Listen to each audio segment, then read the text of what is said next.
मैं ऑस्ट्रिया में गया था, एक डॉफल मेयर करके कंपनी है, वर्ल्ड में 60% केबल कार, रोप वे, फेनाकुलर रेलवे में उनका शेयर है। और मैंने आंखों से देखी कि हवा में उड़ने वाली डबल डेकर बस देखी 260 लोगों की, कोई जरूरत ही नहीं नीचे में, ऊपर के ऊपर चलती है। और कैपिटल कॉस्ट 50 करोड़ रुपए पर किलोमीटर, और मेट्रो की उतनी ही कैपेसिटी के लिए कॉस्ट है 350 करोड़ पर किलोमीटर।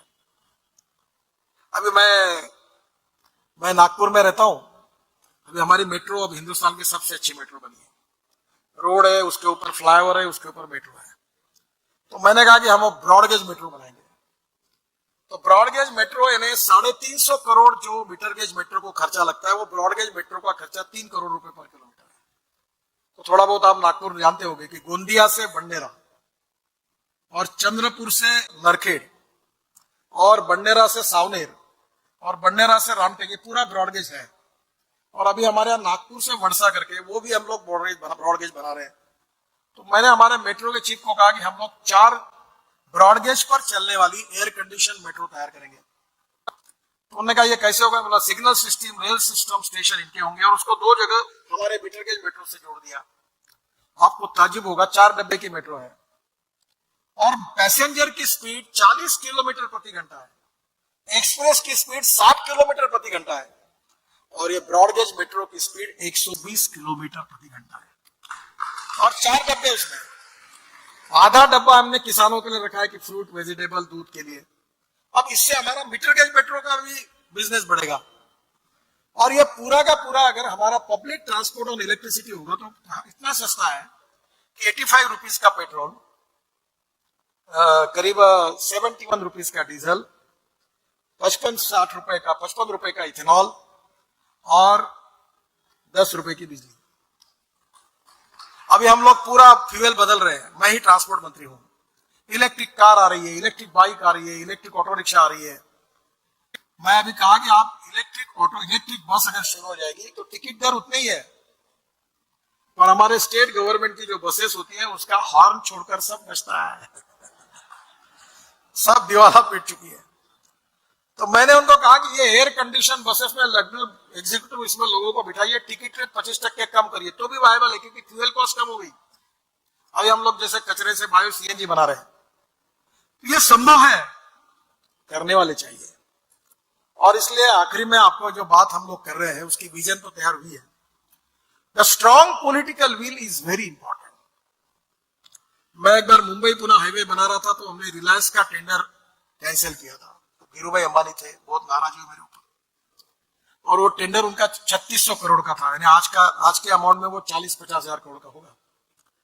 तो मैंने कैंसिल किया, तो बहुत मेरे ऊपर मीडिया और काफी लोग नाराज हुए। वो लोएस्ट है 3 टेंडर में से, नियम से दे सकता था। तो हमारे मुख्यमंत्री मुझे कहने लगे क्यों ऐसा करते हो, तो लोएस्ट है ना। तो सर ये इनका टेंडर 3600 करोड़ का है, मेरे हिसाब से 1800 करोड़ के ऊपर नहीं होगी कॉस्ट, ये ज्यादा पैसा देना होगा, ये ठीक नहीं होगा।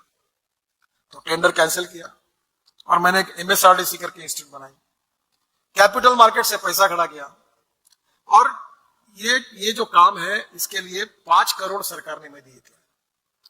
तो मैं पुणे में गया था मीट द प्रेस में, तो पत्रकारों ने मुझे पूछा कि ये रास्ता तो आपने रिलायंस का टेंडर तो कैंसिल किया है, ये आप कैसे बनाओगे, आपके पास कितने पैसे हैं? तो मैंने कहा कि 5 करोड़ रुपए। खूब जोर से पत्रकार ऐसे, कितने दिन में बनाएंगे? तो मैंने कहा 2.5 साल में बनाएंगे। तो एक पत्रकार करदेड़े करके इंडियन एक्सप्रेस के थे, बड़े बुजुर्ग पत्रकार थे, खड़े हुए, मिस्टर गडकरी आप क्या हमको मूर्ख समझते हो क्या? नहीं। तो बोला आपके पास 5 करोड़ है, 2.5 साल में रोड बनाओगे कह रहे हो, पैसा कहां से आएगा, काम कैसे होगा, और आप हमको बता रही है, आपने टेंडर भी रिजेक्ट कर दिया, आपके ऊपर क्यों विश्वास रखे?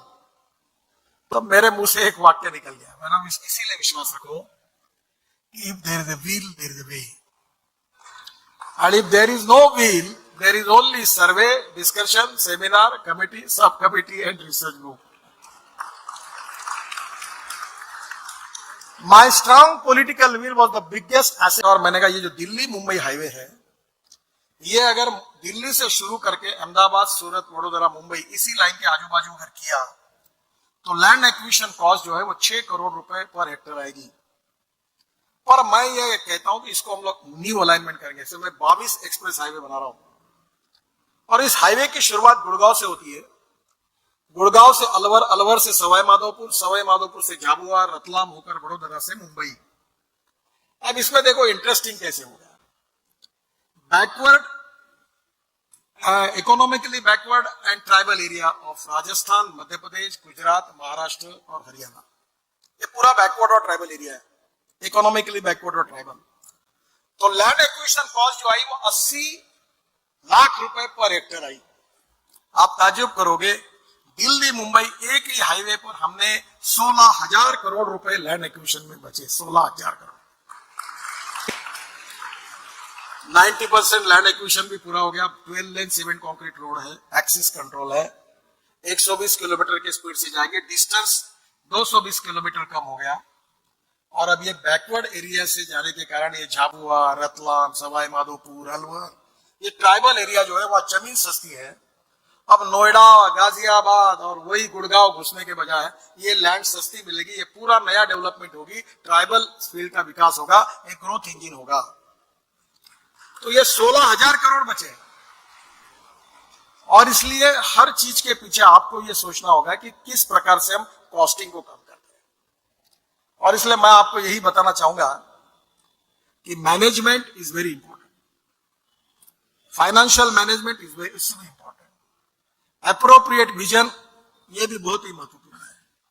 और इसके साथ साथ आपके साथ अगर इनोवेशन है, एंटरप्रेन्योरशिप है, टेक्नोलॉजी है, रिसर्च है, तो मुझे लगता है कि स्काई इज द लिमिट। और इसलिए निर्णय करने की क्षमता चाहिए और पॉजिटिव एटीट्यूड चाहिए। हमारे यहाँ गवर्नमेंट में बहुत विद्वान अधिकारी, वो उनकी पूरी विद्वत्ता इसलिए बताते हैं कि ये काम कैसे नहीं हो सकता। तो मैंने एक को कहा भाई कैसे नहीं हो सकता, ये तो मुझे भी पता है, पर तुमको काहे के लिए नौकरी पे रखा है?